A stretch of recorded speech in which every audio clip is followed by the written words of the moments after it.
السلام علیکم ورحمۃ اللہ وبرکاتہ۔ حضرت علی رضی اللہ تعالی عنہ نے فرمایا، انصاف کرو ورنہ یاد رکھنا حضرت صالح علیہ السلام کی اونٹنی کے قاتل صرف 4 لوگ تھے، مگر غرق پوری قوم ہو گئی کیونکہ باقیوں کا جرم خاموش رہنا تھا۔ حضرت علی رضی اللہ تعالی عنہ نے فرمایا، جو تم سے تعلقات قائم رکھنا پسند ہی نہ کرتا ہو، خواہ اس کے پیچھے نہ پڑو۔ حضرت علی رضی اللہ تعالی عنہ سے روایت ہے کہ رسول اللہ صلی اللہ علیہ وآلہ وسلم نے فرمایا، اللہ اس آدمی کو بہت پسند فرماتے ہیں جو آزمائش میں مبتلا ہونے کے بعد توبہ کر لیتا ہے۔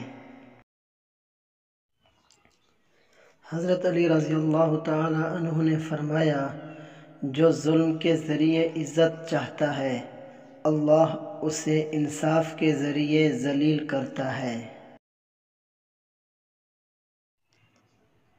انسان موت سے بچنے کی کوشش کرتا ہے، جہنم سے بچنے کی نہیں، حالانکہ وہ جہنم سے بچ سکتا ہے، موت سے نہیں۔ حضرت علی رضی اللہ تعالی عنہ کا فرمان ہے کہ اگر زندگی کو ہمیشہ خوشیوں کے ساتھ گزارنا چاہتے ہو تو غم زدہ لوگوں کے غم سنا کرو، کبھی دکھی نہیں رہو گے۔ کسی نے حضرت علی رضی اللہ تعالی عنہ سے پوچھا کہ جب ہماری قسمت پہلے سے لکھ دی گئی ہے تو دعا کا کیا فائدہ؟